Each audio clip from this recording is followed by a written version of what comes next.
started. And I want to say thank you at the outset to everyone who prepared food. Thank you for a delicious dinner. Yes, thank you. And thank you to the RIC team for helping to put this together.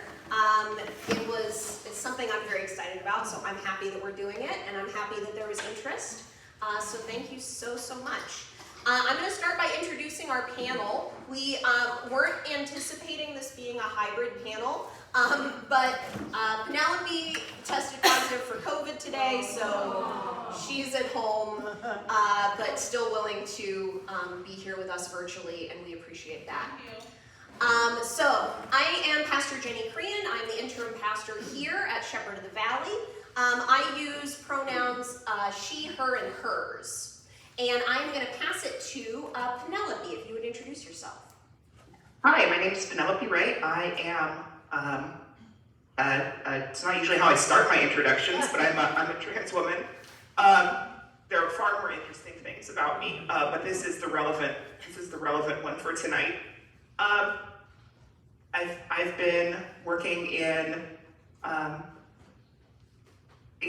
museums and state parks for the past decade or so, and just recently temporarily moved to California because of the political situation in Texas. So I'm homeless technically at the moment, but thankfully not living under an overpass. Yeah. Welcome, Penelope. Welcome. Yes, they're saying welcome. I don't know if you can hear them, but they are happy to see you. And Penny, what are your pronouns? I can hear a little bit. My pronouns are she, her. I would say if there are questions later, it would be good if a microphone was in front of them. We have that already planned. Great. And thank you so much for shifting and hosting me virtually. I didn't want to get any of you people sick tonight because COVID's no picnic. Yeah, we appreciate that. Alo, please. Hello, my name is Alo Johnston. I use he, him pronouns in the spirit of keeping the theme. I am a trans man, and I agree there are far more interesting things about me. But I am a licensed marriage and family therapist in downtown LA, and I recently wrote a book called Am I Trans Enough? And this is the second panel that I have been on with Jennie, although first panel I have been on here, so happy to be here. Thank you. Welcome. Hi, my name is Pastor Crainer. I serve St. Andrew's Lutheran Church over in West Los Angeles. My pronouns are he, him, his. I'm gay. Is that the most interesting thing about you? Oh my gosh, probably. I guess we'll find out. So yeah, I'm here. I serve as the president of the local chapter of Reconciling in Christ, which is our network of LGBT welcoming churches, of which you are one. And at least Shepherd of the Valley is one, and other congregations here may be representing other churches. So we can talk about church stuff and that whole process. Thank you so much. So what we're going to do is I'm going to kind of offer some questions and moderate the conversation a little bit. And then if there are questions from you all that you'd like to share, we'll kind of make time for that. And panelists, if there are things that I don't ask about that you want to talk about, bring those up. What I want to start with is a question for any of our panelists, which is a little bit of a trick question because I think you all already know the answer, but let's talk this out loud for everyone's benefit. Why did we all just introduce ourselves with our pronouns? What's up with that? I guess I can answer.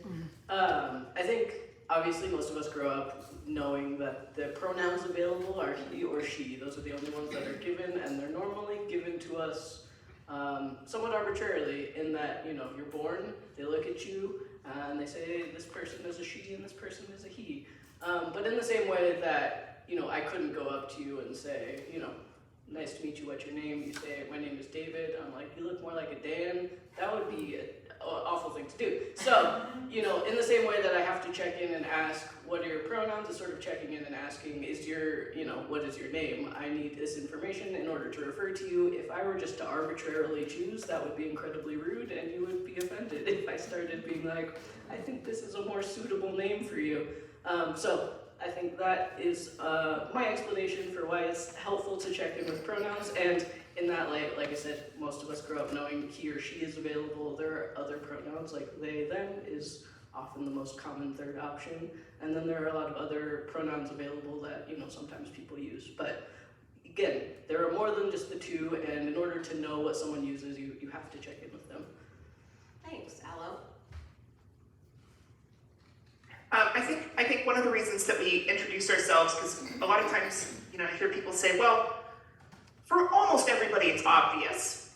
You know, we can look at a person and say, well, this person has a beard, that's a pretty good signifier of maleness. This person is wearing a dress, that's a pretty good signifier of femaleness. So why do we need to actually publicize these pronouns? And it helps for a few reasons. The most sort of obvious one I can think of is that it helps normalize not making that assumption. People are at all different stages of their gender journey. We're all on one sort of a gender journey or another.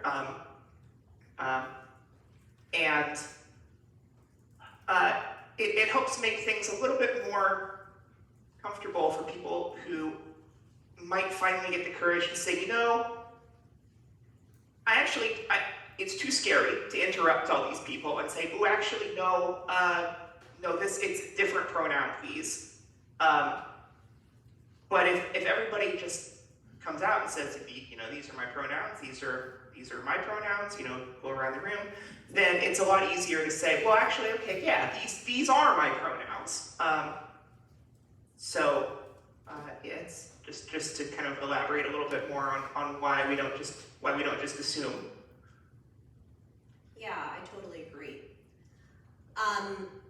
One thing that kind of comes up with this conversation about pronouns, because I think it's been blown out of proportion, and that there's sort of this discourse happening right now of like the concept of pronouns is like a political bias, but it's just as Alo said, you know, kind of common courtesy. We don't assume that we know somebody's name before we meet them, and so we shouldn't necessarily assume we know how they want to be referred to with pronouns.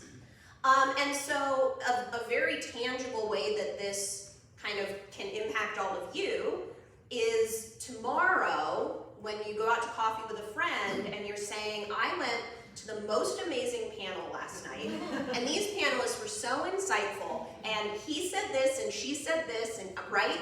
You'll know how to refer to the people that are here on this panel because we've made that clear, right? So that's just sort of the premise behind why we do this. And we all use pronouns. You know, part of this discourse that's I agree far beyond where it should be is, you know, talking about, well, you know, you use pronouns, or like, you know, I've heard mostly among the two online this set of, you know, referring to people as the pronoun people, and we all use pronouns all the time. It's just a normal part of grammar. You know, gendered, non-gendered. We've been using non-gendered third person, you know, they, them pronouns for centuries. Jesus introduced himself by his pronouns at one point, maybe more than one point in the Bible. Once, yeah. Coming up and saying, I am he. So, yeah, it's something you all already have pronouns. They may not be the ones you use forever, but you are all already using them. And that is not like a weird or outrageous thing. Like, that's just how English works. Yes. Anything else you want to add on that? Okay. So I want to kind of continue this conversation as we think about gender identity and the ways that we describe ourselves and understand ourselves, and I assume that there's sort of different levels of familiarity with this in the room. So I want to do just sort of a few basic vocabulary things, and this may be review for some, and it may be new information for others, and that's okay. But if we could start, and maybe I will pass this to you as well, Alo. If you could just tell us, elevator pitch, what is gender identity? How is it different from orientation? Just sort of the trans 101 real quick. Just the quick. Yeah. The subject people spend thousands of hours. No, Yeah. I feel the thing that you literally wrote a book Wrote a about. whole book Please about. summarize. Okay, so I think the shortest version we can do is we have biological sex, we have gender, and we have sexual orientation. And that's often how people split things up. I think a lot of times people either conflate biological sex and gender, or they claim that they're two entirely separate things that have nothing to do with each other. I will not get into that because that is a subject for a book. But we will just say, for the sake of the concise version, biological sex includes things like your chromosomes, your hormones, your genitals, your physical characteristics that you have. Gender identity, I believe, includes those things as well. Again, feel free to buy my book if you want to know more. But I should have told you to bring a stack. Yeah. Really boost copies. for sure. But I think gender identity is usually the shortest version is how people understand themselves. Their understanding of their own gender identity. My understanding of myself is a man, and that had to go counter to what people thought I was. So, I was born, the doctor said it's a girl, and I grew up and I was like, I don't know if that's right. So here I am today saying, that wasn't right for me, and I identify as a man. Sexual orientation is, the labels that people use around straight or gay or bisexual, pansexual, all of those types of words of, who people are attracted to. And again, I think there's some level of, depending on who is defining it, your own identity might be like, I am a woman attracted to women. Your own identity might be a part of that gender-wise. But the shortest version is sort of, who are you generally attracted to, and how do you define those terms? And again, that can be a complicated question. So words like queer, I think, are big umbrella terms that can often mean, it's complicated. At least for me, queer means it's complicated, and this is how I'm going to define it, unless, it feels relevant to the conversation. Someone I'm dating, for example, I'll have a deeper conversation of what does that mean for me. If someone's like, hey, what's your sexual identity? I'm going to say queer, and then we'll leave it at that. Yeah, absolutely. And Pastor Caleb, can you tell us what the word cisgender means? As the cisgender rep. As the cisgender, one of the on cisgender panel. reps, yeah. So cisgender, cis means one, C-I-S, and gender means gender. So cisgender folks are folks that identify and understand themselves in the same arbitrary lane in which they were categorized at birth. So if your parents said, hey, this one is a boy, this one is male, and then you kept that identity, you've only had one gender throughout your life. And so you're cisgender. If you've changed your gender, that's where you get the trans, like transportation, you're changing places. So transgender is to change. And it doesn't necessarily mean that there's a binary, because there's not. Even in biological sex, there's not a binary. It is a huge spectrum. And so all of these things are categories within which there are a lot of different other things that we could talk about. Yeah, absolutely. So for those of us who are cisgender, and I include myself in that category, when I was born, some obstetrician looked at me as a tiny newborn baby and said, congratulations, it's a girl. And so my parents gave me a typically girl's name. Jennifer, also the most popular girl's name for 15 years in the 70s and 80s, and raised me as a girl. And now in adulthood and with, self-understanding and self-reflection, I say, yeah, that was right. I am female. That's what I identify as. Whereas for some people that is not their experience, right? And as they come to understand themselves, they look back at this kind of arbitrary, as Pastor Caleb said, box that they were put into, and they say, actually, I think I should have been over here, or actually, I don't feel like I fit in any box at all. So we could talk about people who are agender, or describe themselves as non-binary, where they're just saying, like, if there are two boxes, I'm in neither, right? So it's really a sense of like self-understanding and like figuring out who you are. And so to be cisgender is not like a bad thing, and that's not like an insulting term to call someone. It's just like, yeah, this is how I understand myself, and it happens to line up with the category that I was put in when I was born. I think I want to ask Penny if she's willing, and I didn't tell her I was going to ask about this, so she might be like, I don't have an answer for that. Gender is much more complicated than what we learned when we were like 11 in school, right? Where we learned that like boys have XY chromosomes and girls have XX chromosomes, and like that's it, and it's simple. Can you just complicate that for us a little bit? Yeah, absolutely. And I would say that when we're talking about, to go back to what Alo said a few minutes ago, when we're talking about chromosomes, I would generally use the term sex rather than gender there. But yeah, one thing you hear a lot these days is it's just basic biology. That, some transgender person makes the news.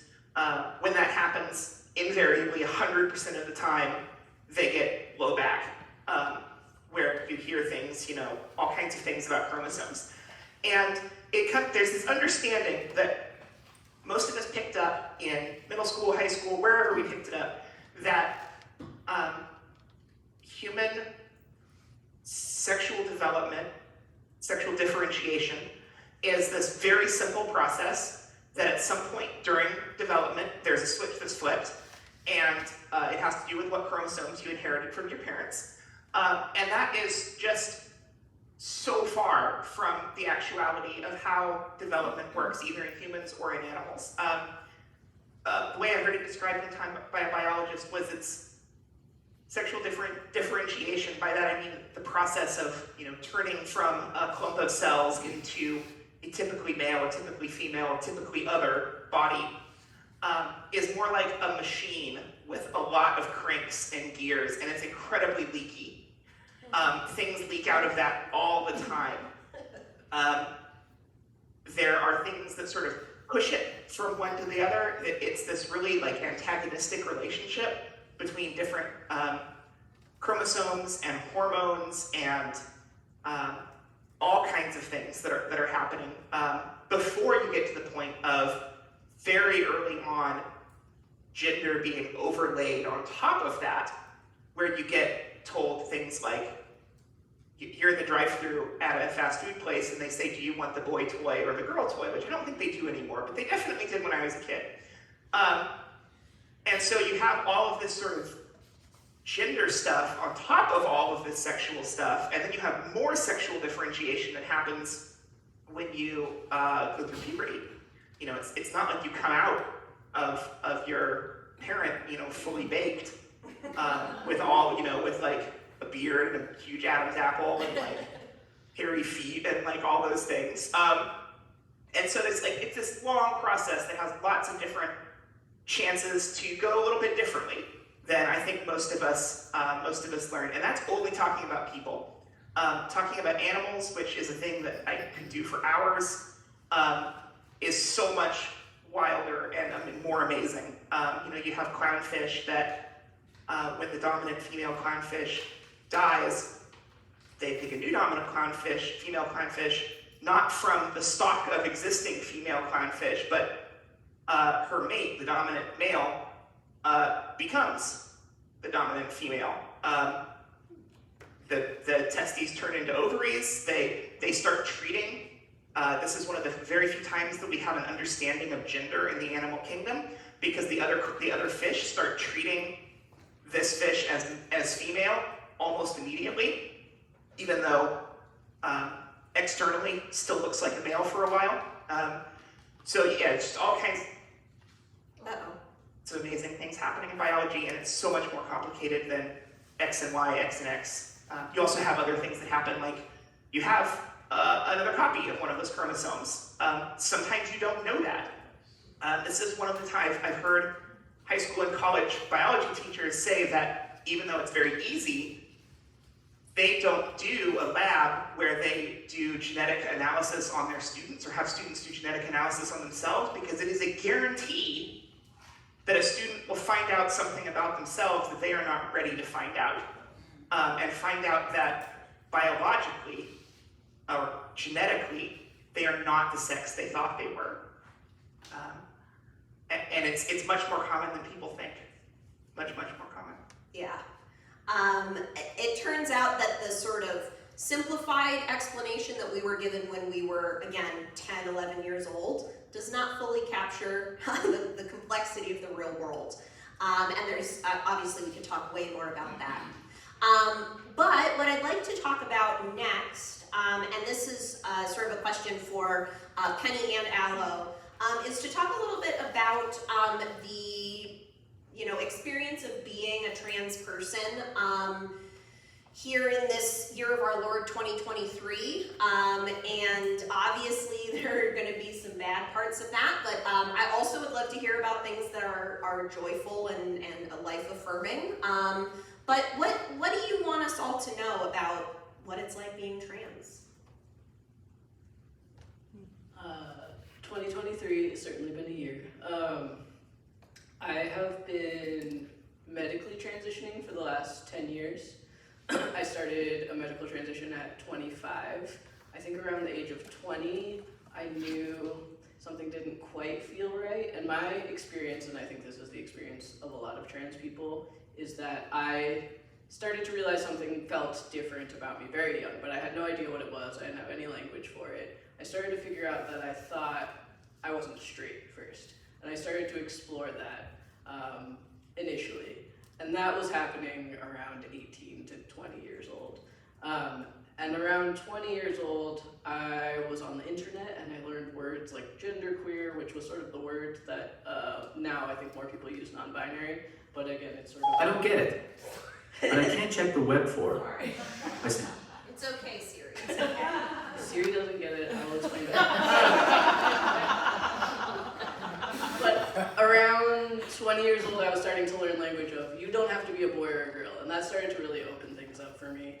I didn't know trans men existed until I was in college, which I really feel like maybe that could have sped the process up if someone had told me, but I just didn't have any, representation. I think the first trans representation I ever saw in my life was watching the Jerry Springer Show. There was a group of trans women who were screaming at each other. Jerry Springer Show is like not good representation for anyone, obviously, but I was like, I don't relate to this. I never have to think about it ever again. And then years later, I was like, maybe the Jerry Springer Show wasn't the best way to find out about trans people. So there was a lot of repression, basically, to say. So I was working on my sexuality, then my gender, and then my sexuality again, which I think is common for a lot of trans people. But all of that is to say, even when I was starting transition at 25, I felt like a late bloomer, which is pretty funny now because I think it's a pretty common time that people start to figure these things out. It's very on time, not that there's like a late or earlier on time, but often people are starting to figure these things out in their 20s. And things felt overwhelming. I certainly felt like I couldn't come out. I was terrified of losing family, losing my partner, losing friendships. I wasn't sure what my future would be. Everything felt incredibly overwhelming. I will say now being trans is like the most joyful, wonderful, life-saving thing that I'm so happy that I am, and I'm so happy that I took the chance to find out. And also, this year is terrifying. Again, there has always been bigotry, there has always been angry people on the internet. I have been getting in fights with people on Facebook and Reddit for many, many years, and I've finally stopped doing that for my own sanity. But of the past 10 years, there have been, angry people on the internet. There have been angry people in real life. It hasn't been really until this year that I was like, in California, in Los Angeles, I no longer know how safe things are. And my book was released in February, and I went on a small tour. And, I only toured in California, Washington, and I went to Baltimore. So it was a tiny little tour, but like mostly very progressive areas. I wasn't, in Kentucky or any of the states that are releasing all of these anti-trans laws. But even then, I did a few events at libraries, and every single library had to have a safety conversation with me, which is not something that has ever happened before. There's an upcoming event with the LA Public Library that was supposed to be in person, and they moved it to online because they basically were like, not sure we can guarantee your safety if it's in person. And there's been more and more, people going to I think Glendale Elementary School, an elementary school in Glendale or middle school in Glendale, that just areas that have previously felt like everything will be fine, if there's someone angry, it's probably going to be them leaving a comment on Facebook or something. They're not going to show up in person. 2 people showing up in person. And again, that doesn't do anything to make me regret any of my choices or make me want, personally, I am very out in my career and professionally as well as personally, and that doesn't change any of that for me. I don't feel the need to sort of hide any aspects of myself, but it certainly has changed and become a lot scarier. And a lot of my clients, are deeply affected by that. There's tons of people who are moving out of states like Florida and Texas and, all of these places that are passing these laws and coming to California and other states that have more progressive laws. And I think that's creating just a lot of strain on the community and our mental health and, the limited resources that exist. Even in LA, you might be surprised to learn how there are just a few places where people often get trans health care, that there's a few places that people usually go to get hormones, there's a few surgeons, which I guess my expectation was I'm guessing LA, New York, San Francisco, these are going to be the big spots in the US, and even then, even if you are lucky enough to live in a place like that, there's just not enough people doing this work. So it does feel like it's becoming just a more and more dire situation. Yeah. Penny, I feel like there's a really natural segue here, and we're on sort of a bummer of a conversation. But let's make it more of a bummer. Yeah, tell us a little bit about what's going on with you this year. Yeah, so I have not been out to myself or others as long as Alo has. But like Alo, I knew for a long time that something was not right, and I didn't know what that was. Actually, Jennie was really instrumental in this journey, because I was just really, we text a lot. I was in Texas, which is 2 hours ahead, so when it's very late at night, there's a better chance Jennie will still be up. Jennie is also up pretty late most nights. And I sent a message and was like, I'm really sad. It's that thing where you look in the mirror and you just hate, you just want to be a different gender. It's that thing. And she was like, that's not a thing. I mean, it is a thing, but it's it's not the universal experience that you seem to think it is. And I truly thought that this was just how being human was, that you looked at the mirror and you're like, I just hate all of this. And not in a general sort of dysmorphia way, but I hate these very specific things. And I would say almost everybody, there was a journey of okay, well, what does this actually mean? Because there's no single gender journey. There's no right way to do this. I was in Texas, but I was also in Austin, so there were resources. My therapist, though not, a trans specialist, was super helpful. Therapist I already had a relationship with. My spouse is very supportive, thankfully. And so, even though I worked for the state government in Texas, the state government in Texas is extremely unsupportive of trans people. The actual individual people I worked with, phenomenal. Like, could not ask for a better group of people. When I finally, I'd been on hormones for a while, and finally was like, okay, it's getting to a point where I actually have to change name and pronouns and all that at work. They were like, oh, hey, great, no problem.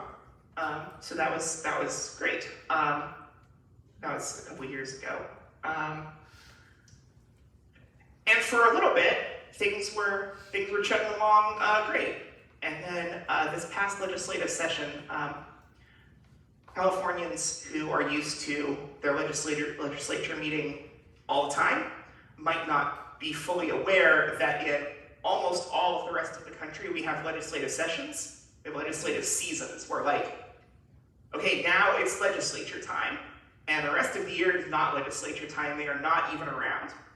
And so, for most of the country, legislature time was the first half or first 40% of 2023. And what we saw more of what we've been seeing for the past few sessions. Many legislatures, including Texas, are every other year, so it can sometimes take a while for these things to develop. What we see is that the most extreme proposals that get absolutely no traction in one session become the norm that passes the next session. And so, I think it was 2007, North Carolina passed the bathroom bill, which says that, you have to use the bathroom that corresponds to your biological sex, which is actually incredibly hard to define in law. I would say it's actually impossible to define in law, because what does it mean? Does it mean people who, do we look at genitals? And then how do you enforce that? Do we have somebody, do you say, you look too masculine, show me your penis. That's not tenable, it's what's going to be happening, because more of these have passed. But there's a huge backlash, giant backlash. Everybody, corporations, sports leagues said, we're not gonna do this, this is horrible. That law, it might have been later than 2007, I can't remember, but that law was repealed pretty quickly. We didn't see them again until this past year. And they passed a couple places, not many. I think we'll probably see them in 2025. We'll probably see them a lot of places unless some things change. Florida has one that just went into effect July 1st. That is actually, it's a criminal bathroom bill, so you can be charged with, I believe it's felony trespassing if you use the wrong bathroom in a bathroom owned by the state government or any government in Florida. It's only been, in effect for 12 days, so I'm not sure how it's going. I'm not sure if anybody's been arrested yet. It will certainly happen. But there's all kinds of knock-ons with this stuff, right? Because okay, so you get arrested. There's a certain type of person who says, great, arrest me. I'll be the one to fight this in court. I'll be the one to show on the news and say how ridiculous this is. These states also have laws that define your sex for all kinds of government services in their sort of, basically they say, well, what did the doctor say when you were born? That's going to be your biological sex forever. And so what that means is if you get arrested, no matter what you look like, you go to the wrong jail. And I don't think I need to explain in too much detail the sort of things that happen to trans people in the carceral system. It's not good. This, again, does not matter under these laws in most states what your genital situation is. what your presentation is, what you're wearing, what your anatomy elsewhere looks like. And so it's a big problem. And you have the legislatures doing, working on this, but then you also have governors and attorneys general saying, well, I'm not even going to wait for the legislature. I'm just going to decide that trans health care, transition care, hormone replacement therapy specifically, is fraudulent under the consumer protection laws that we already have, and so it's illegal now. And so this happened in Missouri. Thousands of trans people were all of a sudden letters sent from their doctors saying, hey, so can't treat you anymore. You don't have a way to get medicine. We're very sorry, good luck. And the stress level of knowing that can happen, that you could wake up any day and that could be the reality in your life. That stress level was just too high to continue. While the very worst laws did not pass for adults in Texas, they did pass for youth.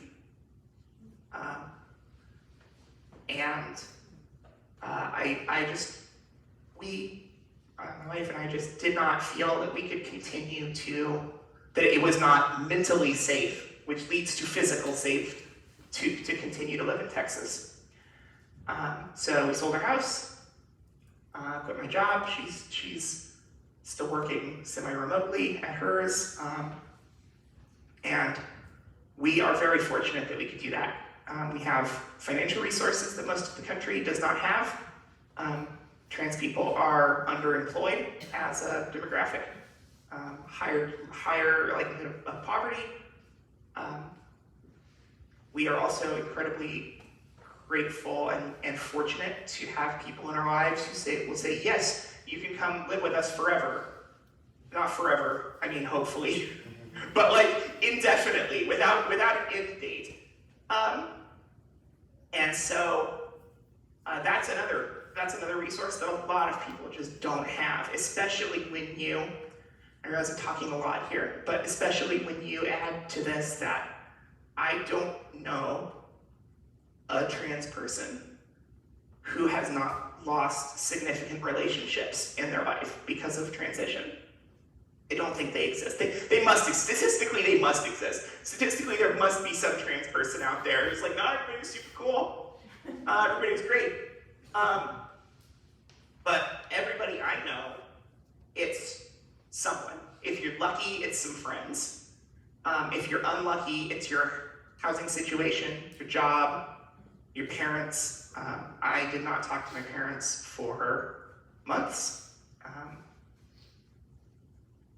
It's very common for trans people to lose their romantic relationships and their kids because there's actually a combination of social and legal reasons for that, where the spouse will say, I'm sorry, I just don't think, I married who I thought was a man, I don't think I can continue to be married to a woman, I'm leaving, I'm taking the kids.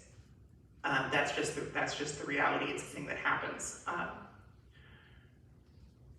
So, hopefully it'll get better at some point down the road. I'm not sure it will, but what else are you gonna do? What's your other option?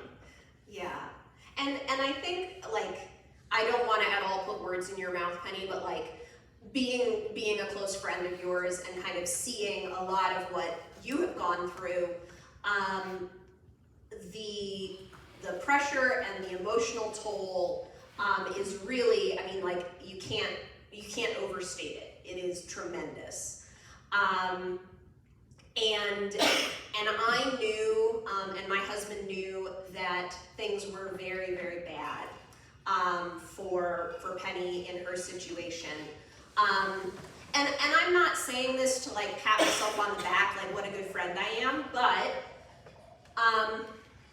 Penny and her wife sent a message to my husband and I and said, we have to leave Texas can you take us in? And we said yes, and that is sort of indefinite. It's been, what, a month now?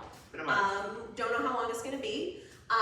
But it really felt like this is a life and death situation that we're talking about, right? And again, I'm not saying this to like make myself look like, oh, I'm such a noble person. Like, it's not about me. The point is that things are really, really dire. And if you don't happen to have a really close relationship with a trans person in your life, you may not realize how dire it is. But it's pretty scary. Penny, would you share just briefly about sort of this concept of trans refugees currently, and what's happening there? So there are about, it's hard to tell, but there are somewhere between about 1.75 million and about 3.5 million trans people in the United States. So it's not a huge number. It's somewhere between 1% or 0.5% and 1% of folks. I think that's probably undercounted a little bit, but that's about what we're dealing with. And there was a survey recently that said that 8% of trans people have already moved out of their community or state due to anti-LGBTQ legislation, and another 43% are considering it. And so when you look at roughly half of that 1.75 million to 3.5 million people, you're talking about, even conservatively, millions of people either having already moved or considering moving because of this. And so this is, as far as scale goes, an internal refugee issue that we haven't seen since the Dust Bowl. It's already happening. This is not potential. This is not, well, it's not like you sometimes hear at climate change about like, well, if we don't change anything, this is what's going to happen in the future. This is happening right now. And there are no real resources for it. There is no substantial help out there. Like, if you're a trans person who needs to move, you are on your own. You're on whatever resources you happen to have in yourself and your community. And hopefully you have them. But most people don't, as you can imagine. And then there's all the other considerations, we've chosen not to have children, but it's just complicate the issue even more.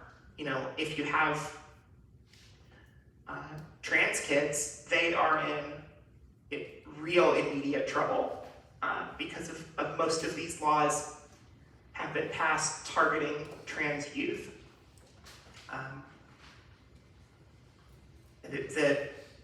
The sort of watchword, the sort of slogan is, we have to protect the children. The folks who pass these laws, the organizations, there's only a couple of them, will admit that this is not about protecting children, and they will not stop at that. That is just when they did focus groups, and there's a New York Times article not long ago with the head of one of these organizations. He was very upfront. He said, look, when the Supreme Court legalized gay marriage, we lost our issue. We didn't have this issue anymore. And so we did focus groups, and we kind of threw a bunch of stuff at the wall, and we found out that we could make people mad about trans youth. And so we said, great, new issue. We are now an anti-trans organization, and once we finish, and I'm hyperbolizing here, but not much. Once we finish eradicating trans youth, we'll go on and eradicate trans people in general. And we're seeing a lot more of this eliminationist language in 2023 than we've ever seen. People talking about, these people who are, again, roughly 2 to 3.5 million Americans need to be eliminated from public life. And there are places where that viewpoint has captured the levers of power. So that's the situation. It's pretty rough. There is another way out, but it's suicide, and you see a lot of that too. And that's just the reality is that, especially for trans youth who, as we know, teenagers don't have all the brain parts that they need to make clear-headed decisions. And when you add to that politicians saying, hey, you can't be the person that you are, you can't be that socially, we're going to legislate what clothes you can wear to school. You may look like you're male, you have to use the women's bathroom. You can't take the medication that makes you function the way that you feel right functioning. That stopped, and that's not a we'll work on a plan to stop it, we'll taper it off. It's you don't have it anymore as of now, and basically what that is it's quick menopause. It's you don't have your hormones, and so all kinds of things happen when you don't have hormones anymore, or when you all of a sudden have different hormones. It's not very fun, and so I understand. I don't certainly don't blame any trans person for thinking that way or deciding that that's their way out. It is a reasonable choice. I want to give Alo a chance if there's anything there you want to chime in on, and then I have another question I want to ask you. Yeah. Sure. I know Penny was talking about the sort of phrase of like eradicate trans people, which some people have been bold enough to say out loud, and some people are talking around. But I think a phrase that you hear a lot is eradicate transgenderism. As if we're not trying to get rid of you as a person, we're just trying to get rid of the trans part, which, if you know trans people, you realize is not a possible thing. Like, there's sort of this belief that you could detransition everyone. So for me, I would be required to like go back to living as female, which, again, almost sounds reasonable unless you know anything about anything. So I can see why people are sort of like, oh, this isn't genocide, this is just making people live life a different way. And for me, I agree, I think suicidal ideation is really common, and especially if people don't have access to the ability to transition and have access to, for the people who need hormones and surgeries, have access to those hormones and surgeries. Whereas, I could stop taking testosterone. It would do very, very bad things for my mental health. My body would change in very drastic ways, but I can't undo the surgeries that I've had. Personally, I feel like there's no way I can go back. Going back is no longer an option. I will always be visibly trans, regardless of if I'm taking testosterone or not. And I think when people are using the phrase eradicate transgenderism, it is a step removed to sound reasonable to say, we're not advocating for genocide, but they're really advocating for genocide. And I think that's really important to identify, because people are using language in these tricky ways that I think if you're not well educated on this subject, it can sound almost reasonable. So yeah, I think, again, more and more people are being just blatant and bold and acknowledging that they really don't care if we live or die. But there are a lot of people who are sort of just being like, oh, it's not that big a deal. We just again, want to protect the children. We don't want to do these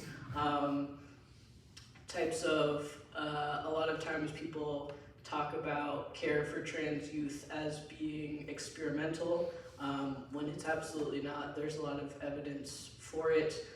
If you ever hear about things like hormone blockers, which for trans youth is a way to give someone time, so if you start puberty, say, kids are starting puberty really young, so you start puberty around 10, 11, 12 years old, this kid is like, I think I might be trans, or more often, I will say from my professional experience, more often than not, the parent is like, I think my kid might be trans and I'm freaking out about it, so people might need time. Basically, puberty blockers give time so that puberty doesn't begin. And then when it is developmentally appropriate and everyone feels comfortable with it, again, usually the parents need more time than the kid does, but when it's developmentally appropriate, everyone's feeling good about it, that person can start, as it is often stated, cross-sex hormones. So, a trans boy, potentially around 13 years old, might start testosterone. None of these things are actually experimental. There's a lot of evidence about it. Hormone blockers, there's a lot of evidence about it, and they're used also for cisgender children when puberty starts too young. So for kids, if they're starting puberty at like 7 or 8, and they're like, okay, that's really early, we should put you on puberty blockers, that is a thing that has been done for a very long time. The same thing is being done with transgender teens. It's not different. And there has not been any proof that there's any harm to using puberty blockers. So all of these things, again, is sort of like the language of like, we're trying to protect the children. We just want to, eradicate transgenderism. Like, it sounds nice until you dig into it, even the tiniest bit. Caleb, did you want to say something? I guess I wanted to bring this conversation into this room a little bit here at Shepherd of the Valley and our Lutheran churches, because this legislation is being done in Christ's name. Yes. Conservative Christianity is the driving force behind all of this. It is the mechanism that's being used in your names, in our names right here as Christians, to hurt people. And so it is up to us in this room to also think about that. What are we going to do about that? This is being done in our names. People are being hurt. As Lutherans, we have theology of grace that says, hey, we don't have to be right about things. We have God's love first. And so we get to build relationships with people. We get to know Alo's story. We get to know Penny's story. We get to listen. We get to learn. That's a theological perspective that a lot of Christians don't have. That's a gift that Shepherd of the Valley Lutheran Church has, that you have in your communities. You have this relational foundation to actually get to know other people's stories, so that when these things come up and it's like they're trying to get Christians to get mad so that we give certain people power in our society by hurting others, we can step in and say, no, not in my name. We can choose something different. There's two threads I want to pick up on, one for you, Alo, and then one for Caleb, and then we'll see if there are sort of some questions from the group. So Alo, you touched on this already, but I think there's a lot of confusion and misinformation about specifically the care that is provided to minors. And so I'm wondering, since you are, a therapist, you work with queer folks, if somebody came to you, let's say 8, 9 years old, and they were saying, I'm not the gender that I was assigned at birth, I'm something else. Professionally, what are the things that happen and what are the things that don't happen when we're talking about that age? Yeah, I will say first that like kids of pretty much every age will, talk about being a different gender, and of course when they're really, really young, they may do it in different ways. But you will hear kids. I have some colleagues who work with kids as young as 2 years old, who are working with trans kids. So this is like, it can happen at any age. Once people start to have, the ability to like, have an opinion about what they're wearing, or notice that, people are treating girls and boys differently, or like girls are hanging out on that side of the classroom and boys are hanging out on that side of the classroom, you can have those feelings as early as that is. And a lot of times, people talk about your understanding of gender does sort of begin around that, 2 to 4 age. So it can happen really young.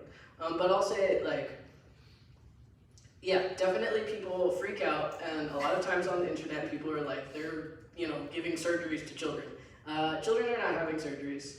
There's no need for children to have surgeries. We're all pretty androgynous until we go through puberty. Your body is very similar to other kids' bodies at, a young age. So if a kid pre-puberty is coming into therapy or telling their parents or telling their school that they, think they might be a different gender or they're trans or whatever the language they might use, generally they're undergoing a social transition, again, assuming there are supportive people in their life. And what that looks like is using a different name, maybe having a different hairstyle, wearing different clothes, talking about themselves in a different way. And again, best case scenario, if everyone's supportive, they can go, parent usually is advocating for them at the school and saying, hey, my child uses he, him pronouns, wants to go by the name Cody, like whatever that looks like.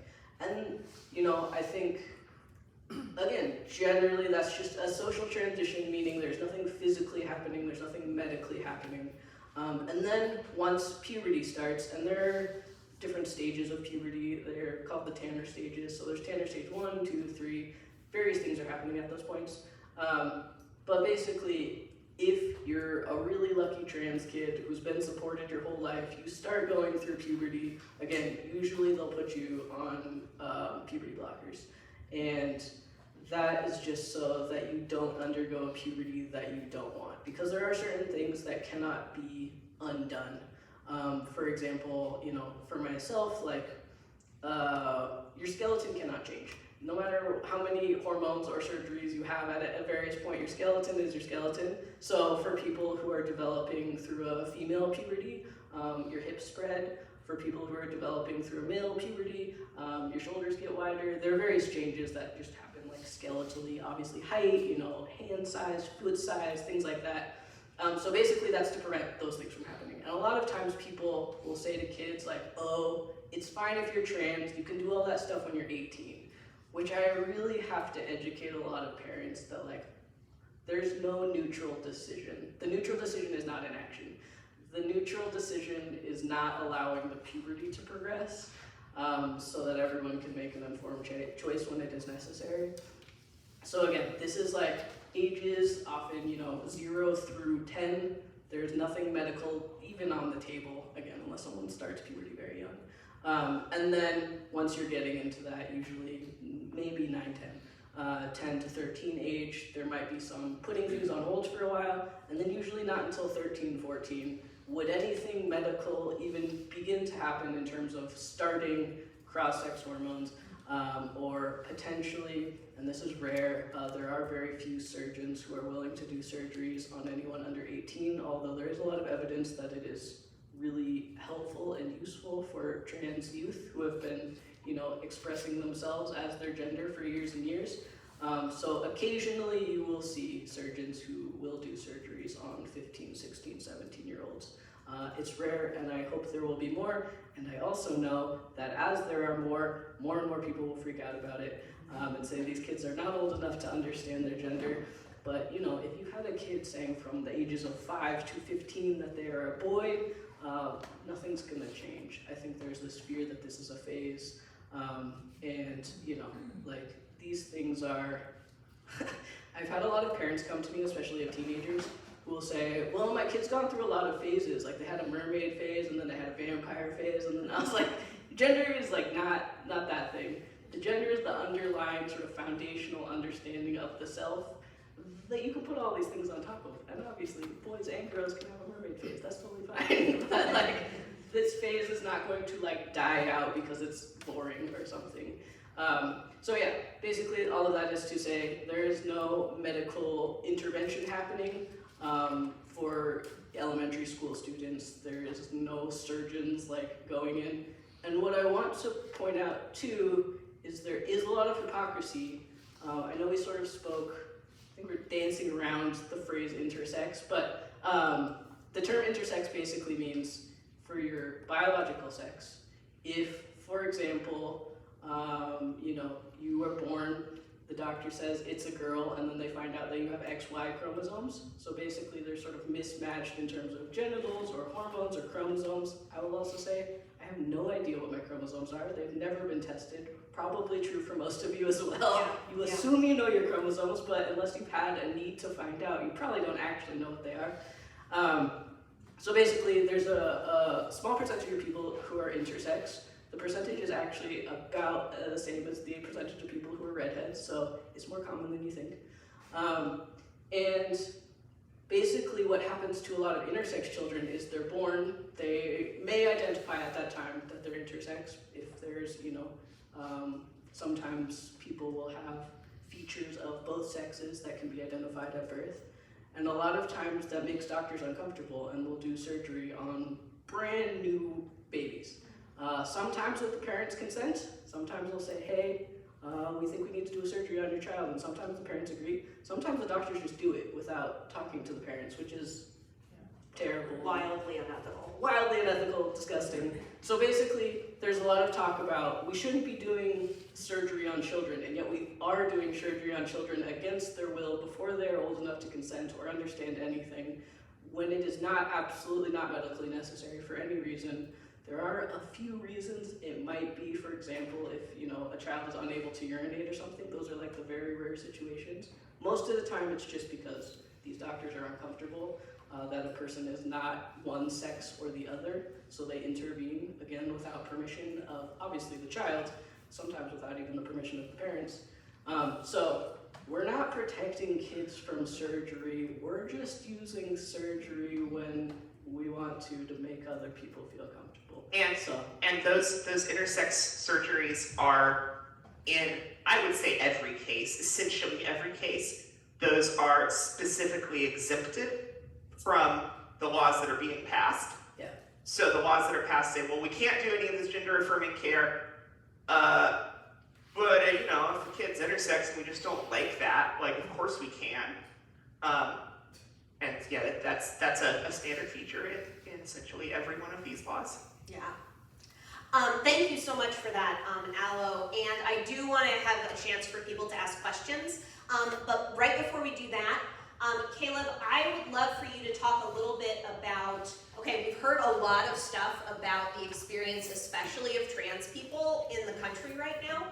So my question for you, Caleb, is what are some tangible things we can be doing in our churches to be welcoming and affirming and inclusive right now, like today? So there are a lot of things. That's the good news. You're doing one right now, learning. That is a huge one. Looking at some books, reading some books, talking to people, watching videos online where you're hearing about trans people from trans people. Educating yourselves, that's a big one. Another thing that churches need to be thinking about is how do you visibly and proudly communicate that you're a welcoming place?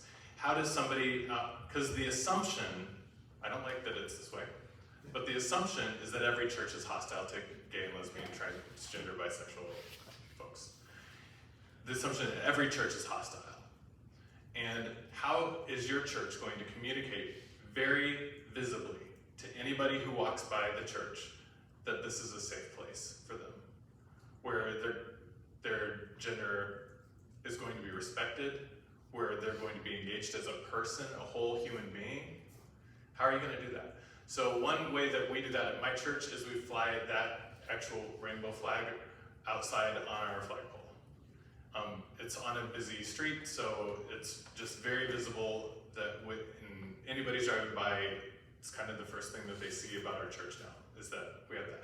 We had to have a lot of conversation about that. Does it make us a gay church? And then I was like, what if it does? Hey, I don't think that's how anything works, but so what's so bad about having a gay church? It's fine. And also, so we just had to have... Also, you have a gay pastor. Also, you have a gay pastor, so everybody needs to learn. So flying a rainbow flag is a good start. Getting involved in supporting trans activists in our community. So we have a lot of organizations here in Los Angeles that are working with trans populations, especially people who are moving here, people who are looking for care. And like we've heard from our panelists, those organizations are overrun. They don't have enough resources. So one way that we can show up is to donate for those folks, to volunteer for those folks. If your congregation has been doing some stuff with refugees, pivot. Yeah. Remember, there are refugees that are happening right here in our community, right here in our country, and there are ways that we can show up for them with food, with shelter, with quilts, whatever sort of thing, ways that we show welcome.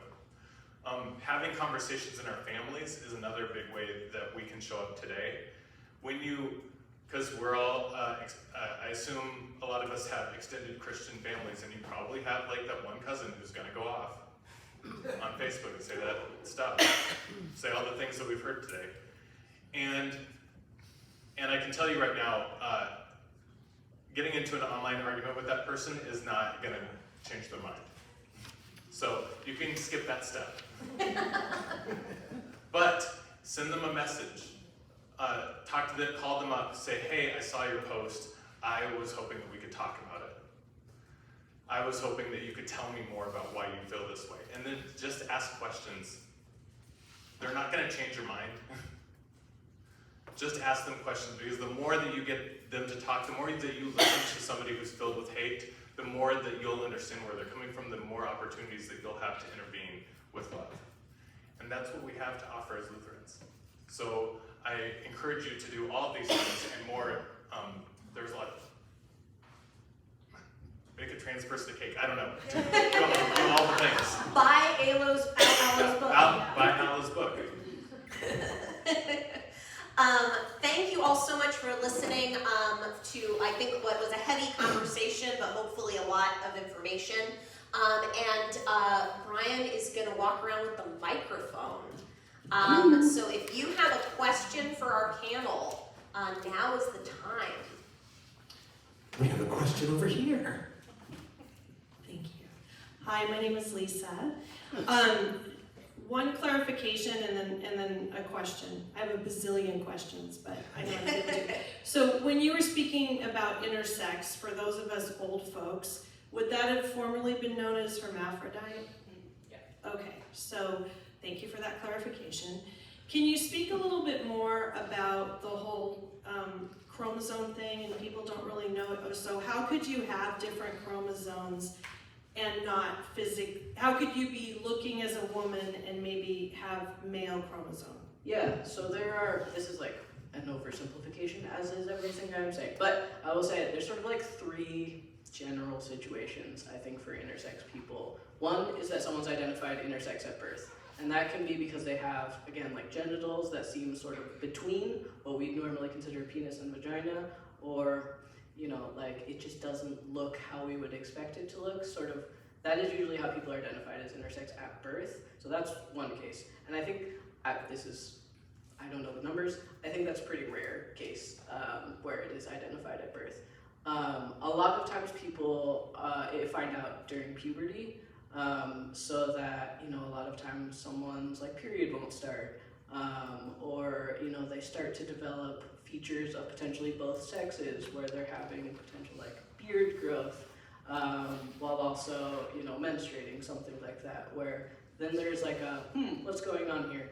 And then, they may go to a doctor and find out that they're intersex from doing some potentially chromosome testing or other things like that. So that's one case. And then there's the other case where, it might not show up, which again, could just be, there's a ton. So again, we were sort of taught that there's XX and there's XY, and that is true for most people. But there is also XXY, there is an X chromosome alone by itself, there is, I believe, XXX, there might even be XXXY. There's a lot of combinations of chromosomes that can exist, and sometimes those express, again, through like physical traits, through puberty, you might, have features of both sexes appearing, but sometimes they aren't, and you really wouldn't find out, or they're things that you're just like, I don't know, maybe I'm just like a hairy woman, like, they're not necessarily... Or they're non-chromosomal, that we have situations, there's a condition called androgen insensitivity syndrome, where you are born with XY chromosomes, so we call it karyotypically male, so you have the chromosomes that would generally result in a male-bodied person. There's a different thing going on that means you are insensitive to androgens like testosterone, and so you just don't react to the hormones that your body is putting out. And what that results in is someone who is, by all appearances, female. And they're just trucking along, and a lot of people, I believe, a lot of people who have androgen sensitivity syndrome never find out that that's the case. They just think they're women, because these chromosomes don't really do anything on their own. You know, they're instructions, but if you don't have the machinery to interpret those instructions, or if they're interpreted in a different way, all kinds of things can happen. It's part of that leakiness that I mentioned earlier. Yeah. Thanks for that. Other questions? I'll be right there. Ashley. How, Caleb, you've heard me try to ask this question. How do you handle when someone uses their sexual preference as their pronouns to, I don't know how to, like, so basically when someone misuses it, you clearly know that they're saying hetero instead of she, him, they, theirs, right? You try to correct them if they're not doing it.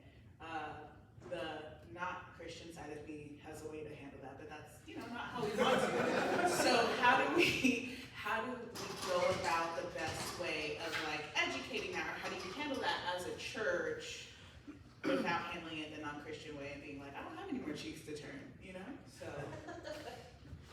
I mean, I also feel like all my answers are the non-Christian way, so. Yeah, I mean, sometimes people get defensive, and often, people who aren't used to being asked their pronouns, you'll hear various things, and some of them are well-intentioned, and some of them absolutely are not well-intentioned. Some of them are just like uneducated, but well-intentioned. So sometimes you ask someone their pronouns, and they'll say, I'm a woman, like, don't I look like a woman? And you're like, that doesn't answer the question of what your pronouns are. Like, pronouns are words like she, or he, or, they. So sometimes people don't understand the question, which sometimes you might have to do follow-up things. But again, there are people who are just like, I'm mad that you're asking, how dare you? Or I shouldn't have to answer this, or I'm normal, or, various things like that.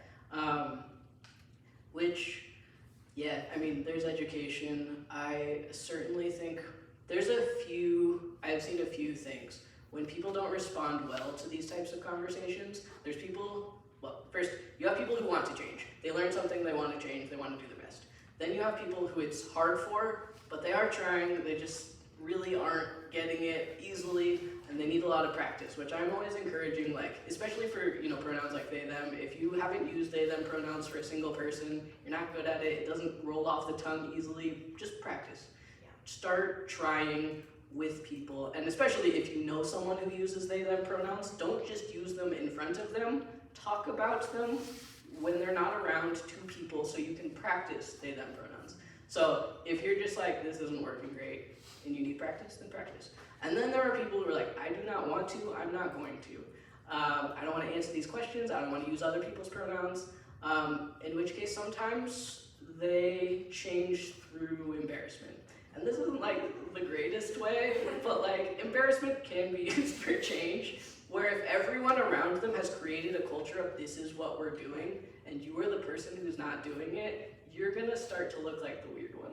So I think like create a culture where this is understood. We're not gonna debate it, everyone's doing it. If you're not doing it, you're gonna look silly. I think that can be really helpful. And then there's my petty answer, which is like misgender them back, which is be like, you're not gonna tell me your pronouns. You probably use she, but I'm gonna say he for you until it annoys you, and then you're like, fine. So those are my levels of like kindness. I think that's a great way. My not great response was, I don't care who you want to sleep with. And that's the greatest thing to say. I will also say, in the church, we sometimes get into this sort of like double bind scenario where we want to be welcoming to everyone, and then we're put in a position where we are being asked, or we're trying to be equally welcoming to a trans person and someone who is actively hostile to that. And then it's like, well, now we don't know what to do. How do we welcome everybody?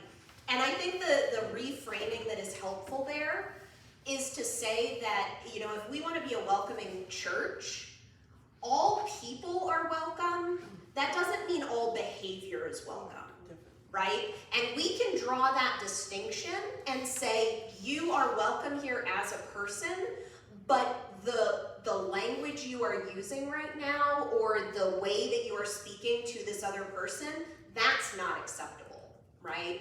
And so there is a way that we can kind of separate, like welcoming a person doesn't mean you allow them to drive their car into your house, right? Like we can sort of draw boundaries and say, okay, this is acceptable and this is not acceptable. And I think that's helpful to keep in mind. Yeah, please. That's an actual great segue to what I want to ask, because I like that language of all people are welcome, but not all behavior, because your racist behavior is not welcome here. Right. And that takes me to another question. My African American trans friends speak about the racism that exists in the trans community. How would you address that? I mean, I think like we like to pretend that like trans people are over here and like black people are over here and Latino people are over here, forgetting that like obviously there are black trans people, obviously there are Latino trans people, obviously there are disabled black trans people. It can't just be like, this is separate communities and they never intersect. And I think generally, you know, like there are still, you know, so hierarchies in all spaces. There are hierarchies in the LGBT community, there are hierarchies within the black community, there are hierarchies in like all of these spaces where people who have like not done their own inner work are like, I still want to be better than someone. Like, who's underneath me? Which is just this horrible human tendency to sort of just like, all right, I have to figure out how I can still not be at the bottom rung. Yeah. And I think that's a really important conversation that we can't just like avoid these various pieces of people's identities. It has to be talked about. And the way that those things intersect, that like you'll often hear white trans men talk about like when they transition, they sort of get male privilege, or people start to treat them differently, or you know, people respect them more, things like that. Whereas you talk to black trans men, you'll hear a story of, I am being racially profiled by police, I am getting pulled over more, people think I am threatening. And you know, both of those experiences have like an overlap of gender, but are such drastically different experiences in how that perception is. You'll hear the same thing, you know, black trans women who, you know, are being sexualized potentially in a different way, or disrespected in a different way than a white trans woman is. So I think it's really necessary to have all those conversations. I think it's necessary to like talk about people through their entire identities. I think in the spaces where, again, it's just like people's stuff that they haven't worked through is often just that feeling of like, you know, like the United States government is passing all of these laws, or is telling, you know, everyone that we are not respected as a community. And again, like that is overwhelming for me, so I have to figure out who I still have power over. And you know, that is something that I think more and more we're having conversations about. But it's certainly there, and there's certainly still hierarchies in all the spaces. Well, and trans Americans are still Americans. Like, we still grow up in this, you know, in the system with the particular hierarchies and long history that we have that have created the society that we live in. And just because you've examined part of that and are, you know, it doesn't make you a perfect person. Like, transition is not this like purifying fire that like cleanses you of all your prejudices and like you come out the other side like a perfected, you know, idealized self. Like, you can still be all kinds of a crappy person. And you know, there are plenty of trans people that I don't want to hang out with just because I don't like them. Like, you know, we have to remember that like personalities. Trans people or cis people like that whether or not you identify as the sex that you were born with, like that's just a tiny part of you, and you still have all the rest of the parts of your humanity, which always includes some sort of prejudice. And so like, you know, I would say like how we address racism in the trans community is we address racism in the United States. And will solve itself. Yeah. I don't think this is gonna happen, but like that's the way you do it. And so like you get rid of racism all over the place, and oh look, now there aren't racist trans people anymore. I also think that there's especially in like white, like progressive kind of spaces, there's sort of this sense of like, oh, like we're so enlightened and like, and then when somebody's like, hey, you said something that was racist, you're like, right? Like, how dare you wound me this way, right? So speaking from like the point of view of a white person, like I recognize that we still have that defensiveness and that like I don't want to be criticized, I don't want to be seen as like a bad person, and like I have to work on all that, pardon my language, shit, so that I am not just, you know, enacting violence and racism on the world around me because I haven't like figured my own stuff out. One more question if we've got it, and then I swear I'm gonna let you go home. Danielle. Can our panelists maybe stay for a few minutes if people have questions they want to ask privately? If they are available. If you're willing. Yes, and then yes. I want to remind people that Pastor Caleb brought some resources up here, grabbed cookies and things. Maybe there really was another question, but thank you all so much for coming. Thank you. Thank you for